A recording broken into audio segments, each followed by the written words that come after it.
야서 5장 16절부터 23절까지의 말씀입니다. 하나님 말씀을 제가 봉독하겠습니다. 내가 이르노니 너희는 성령을 따라 행하라. 그리하면 육체의 욕심을 이루지 아니하리라. 육체의 소욕은 성령을 거스르고 성령은 육체를 거스르나니 이 둘이 서로 대적함으로 너희가 원하는 것을 하지 못하게 하려 함이니라. 너희가 만일 성령의 인도하시는 바가 되면 율법 아래에 있지 아니하리라.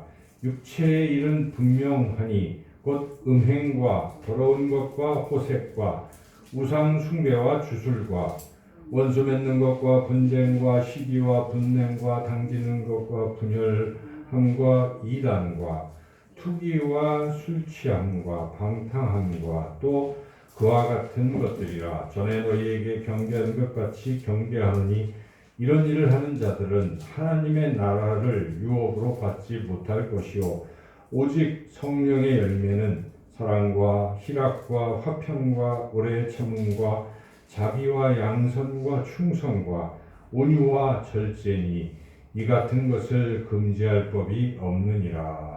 아멘. 기도하겠습니다. 하나님 아버지, 이 시간 하나님의 말씀을 듣기를 소망합니다.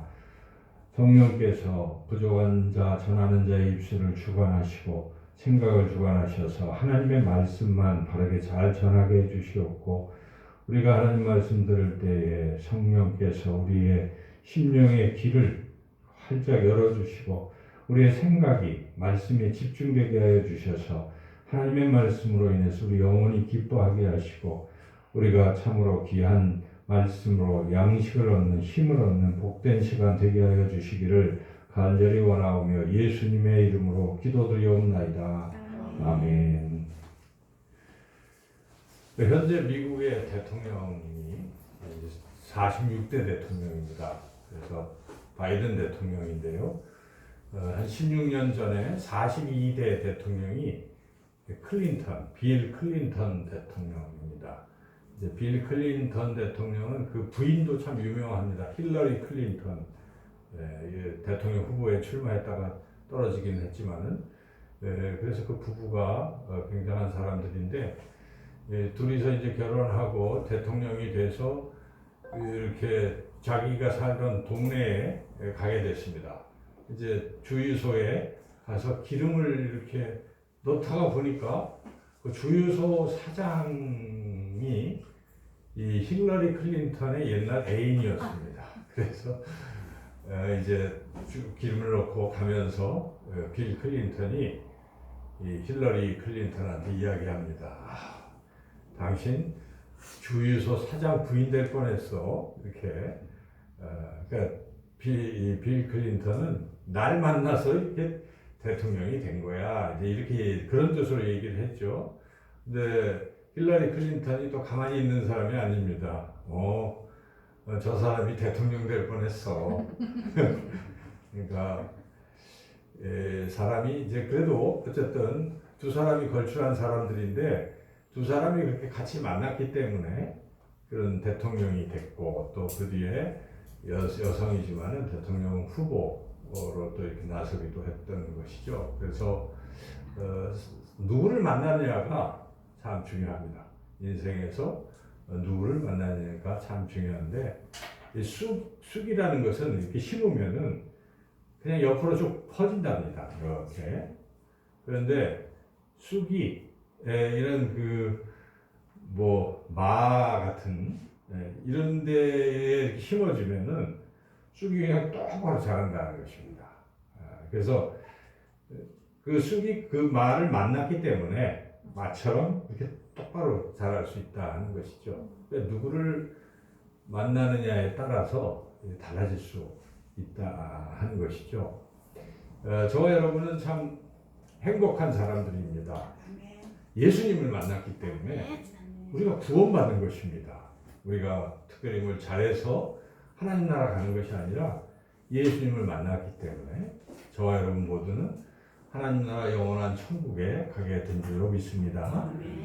근데 이렇게 누구를 만나느냐가 참 중요한데 더불어서 그 만난 분, 훌륭한 분을 잘 따라가는 게 더 중요합니다. 만나긴 만났는데 별로 시큰둥해하고 그분을 따라가지 않는다면은 별 이익이 없을 수도 있어요. 그냥 떠나버린다든지 하면.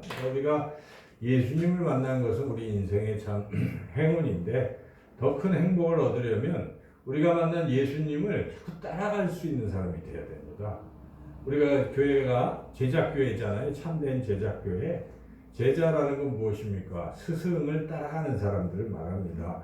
스승이신 예수님을 우리가 따라가는 교회라는 그런 뜻이에요. 그래서 우리가 만난 귀한 예수님, 예수 그리스도를 얼마나 잘 따라가느냐, 이것이 참 또한 중요한 것이죠. 그래서 우리가 인생 가운데에 이 예수님, 또 성부 하나님 아버지, 또 성령 하나님, 성자 예수님, 삼위 하나님을 우리가 믿고 있는데 이 삼위 하나님을 우리가 잘 따라가야 돼요. 하나님 아버지를 우리 인생에 또한 목자로 여기잖아요. 여러분 다윗이 시편 23편을 지으면서 여호와는 나의 목자시니 이렇게 고백합니다. 내게 부족함이 없도다. 양으로서 좋은 목자를 만나면 먹을 거 잘 먹을 수 있고 쉬고 항상 또 주변에 일이나 늑대가 달려들어도 좋은 목자가 막아주시고 이렇게 보호해 주시는 거죠. 그래서 다윗은 고백합니다. 마지막 절에 나의 평생에 선하심과 인자하심이 정령 나를 따르니 내가 여호와의 집에 영원히 거하리로다 라고 고백합니다. 그것이 무엇입니까? 살아가는 인생 가운데 목자 되신 하나님 아버지께서 나를 지키시고 보호하시고 인도해 주시고 그래서 항상 좋은 것, 선한 것, 좋은 것들이 내 인생에 뒤따를 것이고 그 끝에 영원히 하나님 나라에 가게 된다는 거죠. 여호와의 집에 영원히 살게 될 것이다. 그렇게 다윗은 하나님을 목자로 여기고 그 하나님을 잘 따라갔습니다. 그리고 또 우리가 예수님 믿는 제자들로서 예수님을 잘 따라가면 우리 삶은 형통합니다, 여러분. 그렇지 않습니까? 예수님은 하나님의 아들이시오. 우리를 위해서 십자가에 달려 죽으신, 우리를 구원하신, 사랑이 무한하신, 은혜가 풍성하신 그분이신데 그분께서 우리를 가장 좋은 길로 인도하시지 않겠어요? 우리를 선한 길로 인도하시고 지켜주시는. 그래서 우리가 인생에서도 항상 예수님을 우리 마음에 품고 주님을 따라가는 주와 같이 길 가는 것 즐거운 일 아닌가. 찬송가도 나오지 않습니까? 그래서 항상 주님과 함께 더불어 살아가는 것이 행복한 인생입니다. 또 성부, 성자, 이제 성령 하나님도 계시죠? 성령 하나님은 여러분 믿음에 있어서 성령 하나님은 가장 직접적이에요. 성령 하나님은 우리 속에 있습니다. 우리 속에 있어요. 성령은 우리 속에 있어서 우리와 뭐합니까? 교통 교제하시는 거예요. 여러분 예배 드릴 때 마지막 축도를 듣잖아요. 축복 기도를. 그때 이제는 우리 주 예수 그리스도의 은혜와 하나님 아버지의 크신 사랑과 성령의 교통하심이 거기에 많은 미사력을 능력 많이 덧붙이지만 성경에 나온 것은 고린도후서 13장 13절에 딱 하나 나옵니다. 교통이라고 나와 있습니다. 교제, 교통. 그러니까 성령의 핵심적 역할은 무엇입니까? 나와 교통하고 계신 것입니다. 그래서 그걸 그렇게 되게 하기를 축복 기도를 하는 거예요. 마지막 그 예배의 끝에는. 그래서 정말 성부, 성자, 성령, 삼위 하나님과 우리가 함께 한 주간을 또 살아가는 겁니다. 그리고 그분들을 우리가 따라가는 것이죠. 그렇게 하면 우리 길이 형통하고 안전하고 또 평안하고 행복하고 그렇게 되는 줄로 믿습니다. 그래서 오늘 말씀은 그 가운데에 성령 하나님에 대한 부분이에요.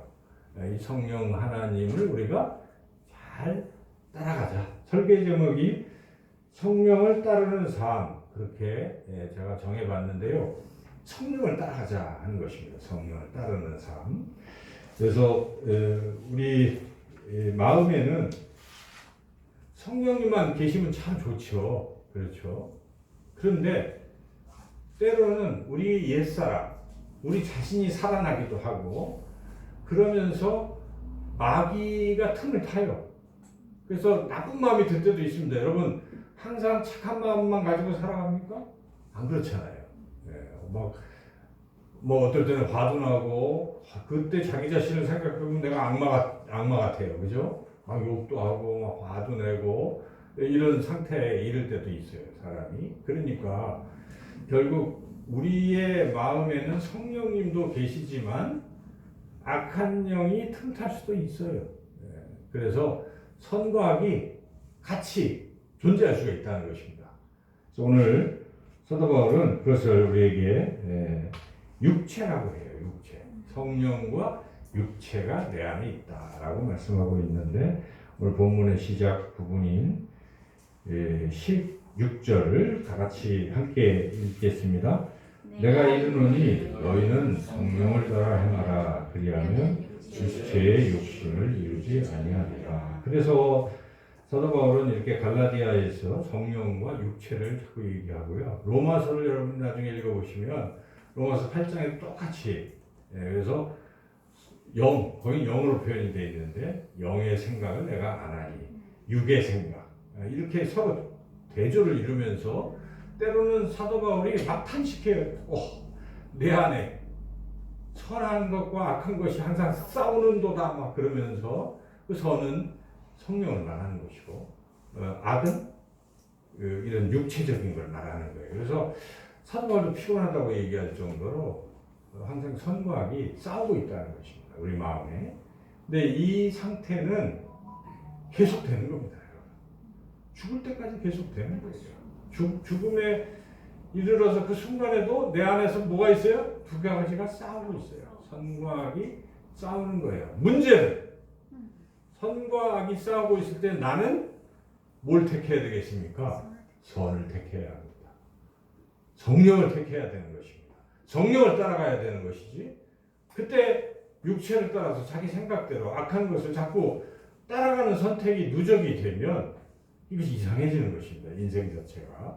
그래서 성령을 따라가야 된다. 선택을 잘 해야 된다. 그런 말씀이고 내 안에 이렇게 있는 이 성령과 육체가 서로 사이좋은 게 아닙니다. 반대예요. 반대. 여러분 하나님과 마귀는 반대 아니에요. 선과 악은 물과 기름이 섞일 수 없는 것처럼 선과 악은 서로 섞일 수가 없어요. 그래서 사도 바울은 그것을 17절에서 분명히 말씀하고 있습니다. 17절도 같이 한번 읽어보겠습니다. 육체의 소욕은 성령을 거스르고 성령은 육체를 거스르나니 이 둘이 서로 대적함으로 너희가 원하는 것을 하지 못하게 하려 함이라. 서로 이 싸워서 나를 방해하고 있는 부분들이 있는 거예요. 그래서 이 가운데서 우리가 택해야 될 것은 성령을 택해야 되는데 이 성령을 따른다는 것, 또 육체를 따른다는 것, 이것이 과연 어떤 삶인가를 사도 바울은 잘 또 구체적으로 설명을 해주는데 먼저 육체를 따르는 사람부터 설명을 하고 있습니다. 19절에서 21절 우리가 이걸 왜 읽어보냐면 지금 내 자신의 삶은 성령을 따르는 삶인지 육체를 따르는 삶인지를 판단부터 해봐야 돼요. 평가부터 해봐야 돼요. 그래야 잘못됐다면 나 잘못하고 있네. 평가를 안 하면 어떻게 됩니까? 잘하는 줄 압니다. 나 신앙생활 잘하는 줄 알고 있어요. 아닙니다. 여러분 그렇지 않아요. 분명히 성경에 쓰여 있습니다. 그래서 이걸 가지고 우리가 먼저 평가해 봐야 돼요. 내가 육체를 따르고 있는지 성령을 따르고 있는지. 자, 19절에서 21절 좀 긴데 우선 같이 한번 읽어보겠습니다. 육체의 일은 분명하니 곧 음행과 더러운 것과 허색과 우상 숭배와 주술과 원수 맺는 것과 분쟁과 시기와 분냉과 당지는 것과 분열함과 이단과 투기와 술 취함과 방탕함과 또 그와 같은 것들이라.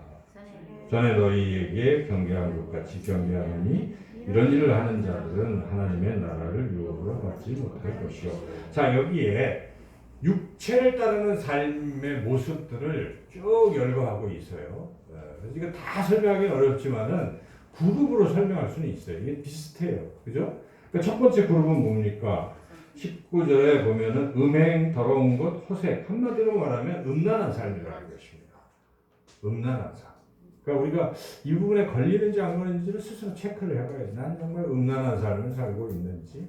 어린아이, 그러니까 중고등부터는 이런 성적인 것에 노출이 되잖아요. 포르노에도 노출이 되고 막 이런 사람들, 그죠? 대학생, 청년, 이 젊은이들도 그런 쪽에 또 심지어 이제 결혼하고 나서도 중년, 노년까지도 요즘은 막 그런 음란함에 노출이 될 수가 있어요. 그 저기 어디 무슨 탑공원인가 뭐 이제 종로에 거기 가면 여성 미끼들이 있고 남자들도 있다고 그러더라고요 거기. 그래서 이 온통 세상이 이상해지잖아요. 이런 분야에 대해서는 뭐 그렇죠. 그런데 이걸 우리가 가볍게 생각하면 안 된다는 것입니다. 세상은 금요기도회 때도 우리가 말씀을 나눴지만은 세상의 가치관은 이런 윤리적인 것에 대해서 굉장히 관대합니다.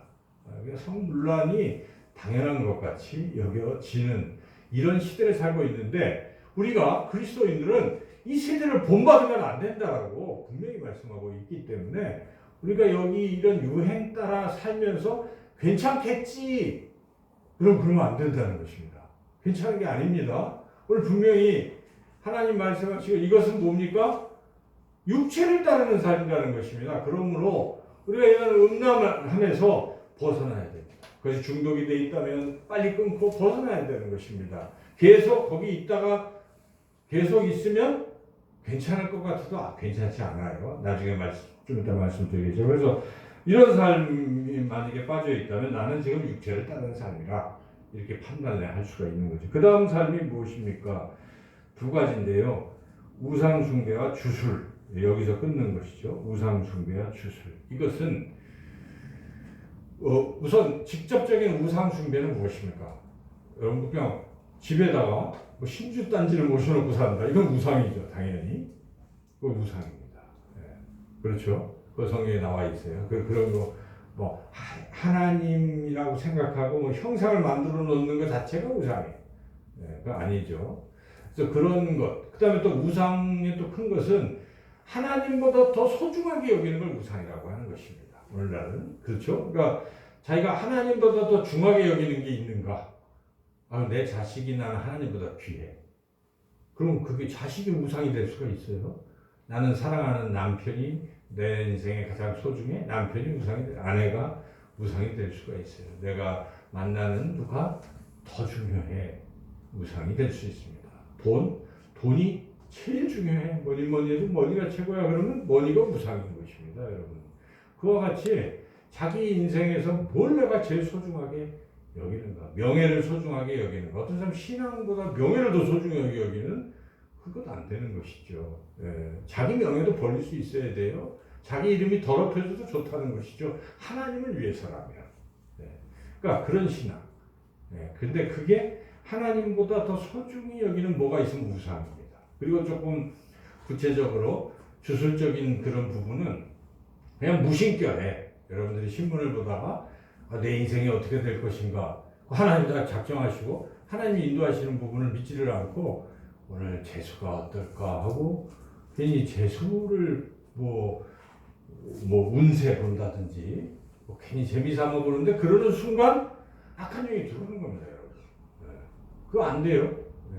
젊은 사람들도 막 우리 둘이 사랑의 앞으로 미래가 어떻게 될까? 타로점을 보자. 뭐 이런 식의 아무 생각 없이 툭툭 저지르는 것. 또 어떤 사람은 세상 사람들은 이사할 때 손이 있는 날과 손이 없는 날 막 가려고 뭐 근데 믿는 사람들이 그거 하는 사람들이 있어요. 그래서 참 그런 믿음이 없는 거예요. 하나님을 모르는 것이죠. 하나님 제일 싫어하시는 것이 하나님 외에 다른 것들 자꾸 하는 걸 굉장히 싫어하십니다. 성경이 그걸 우리에게 말씀하고 있는 것입니다. 이스라엘이 멸망한 이유도 그런 거에 있어요. 그래서 우리가 그런 신앙에 어떤 걸리는 게 있다면 지금 나는 육체를 따르는 삶이다. 이걸 분명히 우리가 인정해야 되고 벗어나야 된다는 것이죠. 그 다음에 또 뭐가 나오고 있습니까? 여기 이제 싸우는 거예요. 원수 맺는 것, 분쟁, 시기, 분냄, 당짓는 것, 분열함, 이단, 투기. 공통점이 있죠? 서로 싸우는 거예요. 미워하고 시기하고 다투고 싸우는 거. 싸우는 게 좋은 게 아니에요. 그렇죠? 부부끼리도 의견이 안 맞는다고 자꾸 티격태격 싸워봐요. 형제끼리도 싸워보세요. 또 교인들끼리 싸워보세요. 직장에서 가면 그 사람 계속 싼만해요. 그것도 예수님 믿는 그리스도인이라고 하면서 싸우고 있으면 과연 성령을 따르는 삶인 것이 아니잖아요. 분명히 성경은 그게 육체를 따르는 삶이라고 정의를 하고 있습니다. 그래서 우리가 그리스도인들은 그런 삶, 물론 인간이 완벽할 수 없지만은 내가 자꾸 그게 습관적이고 반복적이다고 고쳐야 됩니다. 계속 있으면 안 돼요. 머물러 있으면 안 돼요. 예수님 말씀하십니다. 인간이 약하니까 순간에 그럴 수 있다고 인정해 주십니다. 새가 그 머리에 이렇게 탁 잠깐 앉았다가 떠나는 것은 괜찮지만 여기서 또아리를 들고 계속 있으면 그거 안 되는 거예요. 그러니까 생각이 스치는 거, 또 툭 욕이 나오는 거, 뭐 그거는 어쩔 수가 없지만 계속 욕을 하고 있다. 분을 품고 하루 종일 품고 집에 가서도 품고 다음 날도 품고 또 욕하고 이거는 아니잖아요. 그날 해가 지기 전에 분을 풀어라 라고 성경은 에베소서에게 분명히 말씀하고 있는 것입니다. 그와 같이 우리 마음에 이런 미움, 시기, 질투, 다툼 이런 게 계속 있으면 안 됩니다. 우리가 주기도문 왜 드립니까? 내가 다른 사람의 죄를 용서한 것과 같이 나의 죄를 용서해달라고 기도를 하고 있는 사람이 내 죄는 용서를 받기를 간절히 사모하면서 딴 사람 죄는 조금도 용서를 안 하고 있다면 그 성립이 안 됩니다. 그래서 우리가 이러한 마음들은 육체를 따르는 삶이라고 분명히 알고 그런 마음을 자꾸 제해야 돼요. 성령의 불로 이러한 마음을 다 녹여주세요. 태워주세요. 기도하면 됩니다. 근데 그럴 의사가 없어요. 그냥 자기 하는 대로 막 하는 거예요. 그러면 안 됩니다. 그래서 육체를 하는 사람은 그런 거라는 게 분명하고 그 다음에 또 두 가지가 또 있죠. 술 취함과 방탕함 마지막. 자, 이것은 한마디로 말하면 방종이라고 말할 수가 있어요. 그래서 이것은 자기 하고 싶은 대로만 사는 사람은 말이에요. 내가 원하는데 내 인생은 내 거야. 내가 내 마음대로 먹고 마시고 즐기고 하는데 누가 뭐래? 나 돈도 많은데 내가 화랑방탕 다 쓴들. 그게 무슨 잘못이야? 라고 생각하는 것은 성령을 따르는 삶이 아니라는 것입니다. 무엇입니까? 육체를 따르는 삶입니다. 여러분 돈이 많이 있어도요. 성령을 따르는 사람은 그렇게 안 합니다. 돈을 버는 건 많이 버는데 쓰는 게 중요하잖아요. 이건 내 게 아니고 하나님의 것인데 하나님 제가 어떻게 써야 할까요?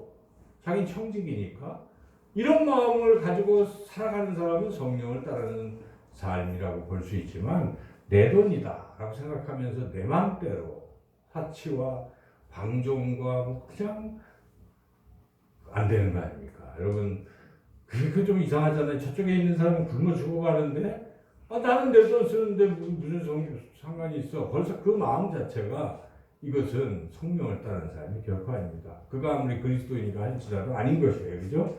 육체를 따르는 삶이라는 것입니다. 분명하게 이렇게 육체를 따르는 삶이 무엇인지를 사도 바울은 분명하게 이렇게 말씀하고 있습니다. 그래서 우리가 이런 상태가 그리스도인도 있을 수가 있기 때문에 이런 말씀을 우리가 들을 때는 하나님 감사합니다. 저의 이런 부분, 연약한 부분을 깨닫게 해주시니 감사합니다.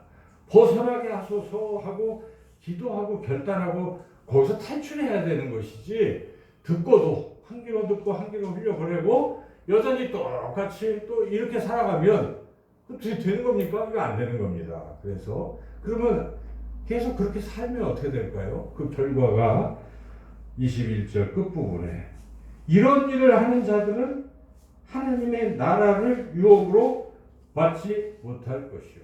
쉽게 얘기하면 천국 못 들어간다는 것입니다.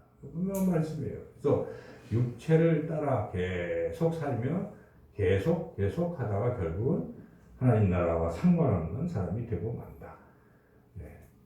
그러나 성령을 따라 사는 사람은 어떤 것인가? 22절, 23절 너무나 유명한 말씀인데 같이 한번 읽어보겠습니다.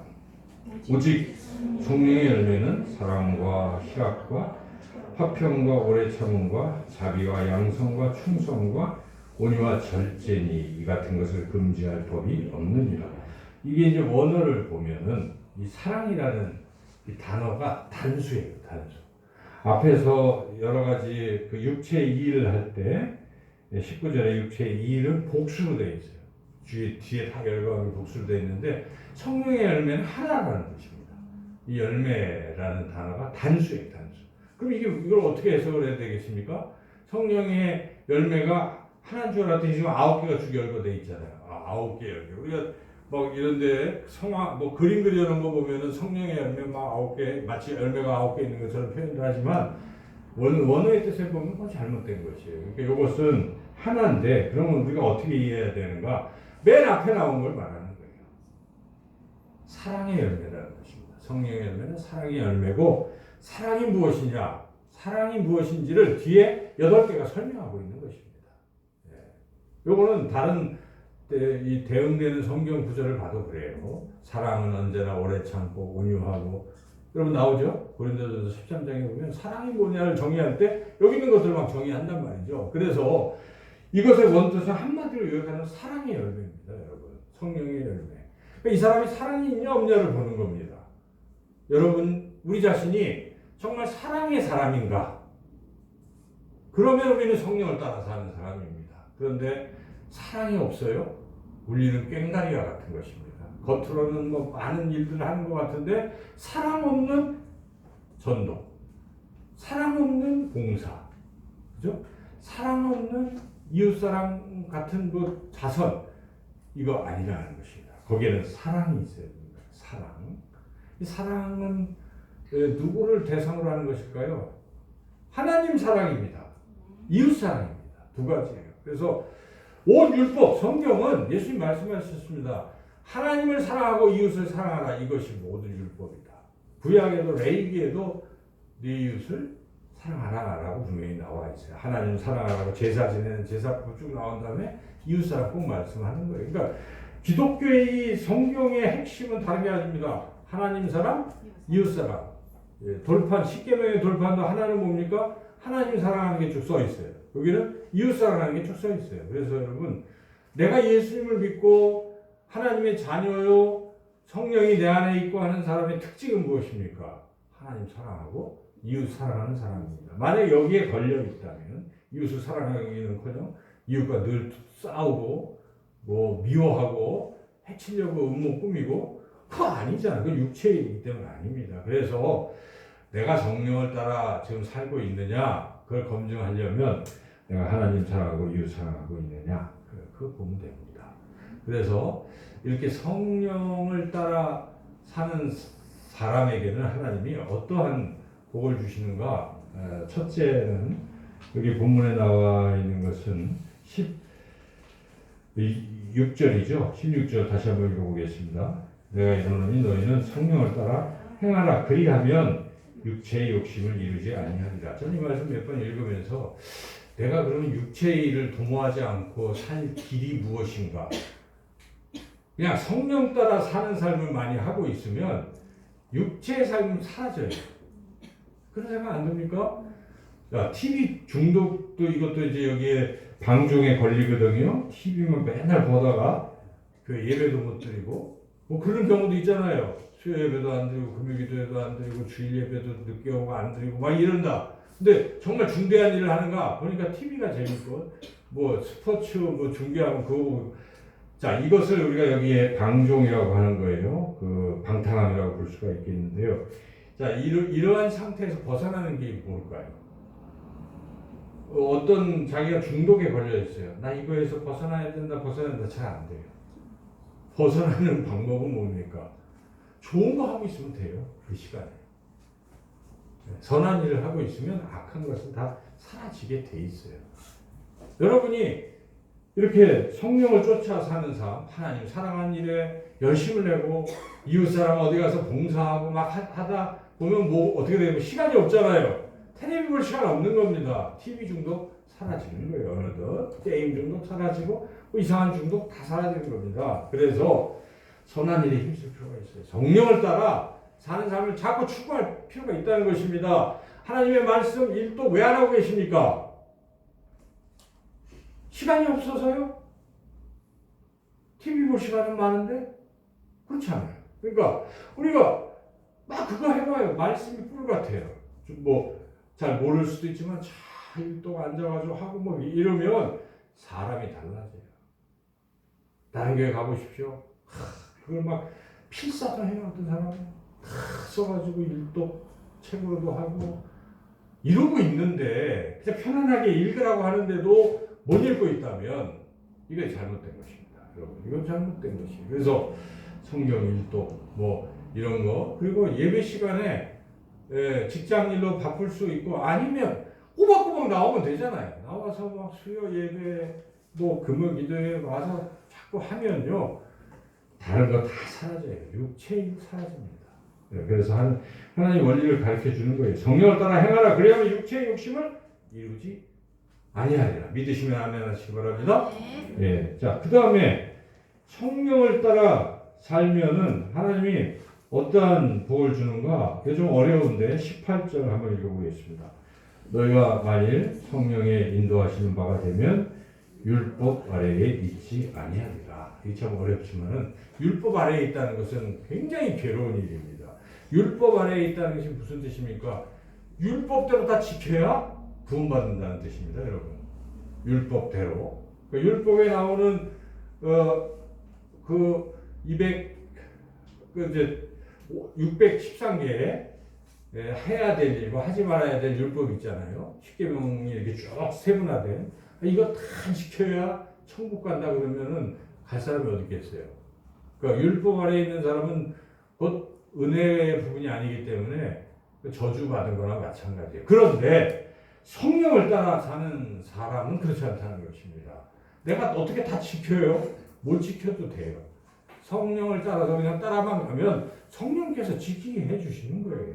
네, 그래서 성령을 따라가다 보면은 율법의 지배를 안 받게 된다. 여기 그런 말씀이에요. 그게 은혜라는 것입니다. 그 다음에 마지막으로는 아까 21절을 뒤집어서 생각하면 육체의 일을 막 맺는 사람은 하나님 나라를 유혹을 받지 못한다고 했는데 반대로 성령을 따라 살면 어떻게 되겠어요? 하나님의 나라를 유혹으로 받겠지요. 이와 같이 성령을 따라 산다는 것은 우리에게 이런 풍요로운 복을 주신다는 것입니다. 바로 성령님은 예수님을 믿는 순간에 우리 안에 다 거하세요. 여러분 심령 속에 지금 성령 하나님이 계신 거예요. 근데 이걸 모르고 이 성령 하나님과 교통도 안 하고 성령 하나님이 내게 뭐라고 말씀하는지 듣지도 아니하고 또 설령 들었다고 하더라도 따라가지 않고 있다면은 육체의 일을 계속하고 있는 것입니다. 우리 모두가 성령에 예민해지시고 성령의 말씀을 자꾸 들으시고 성령 따라 살아가시는 저와 여러분 모두가 되시기를 주님의 이름으로 축원합니다. 하나님 감사합니다. 우리 안에 성령을 선물로 주셨사오니 주여 이제 매 순간 날마다 성령과 동행하며 성령 따라 살게 하여 주시옵소서. 예수님의 이름으로 기도드리옵나이다. 아멘.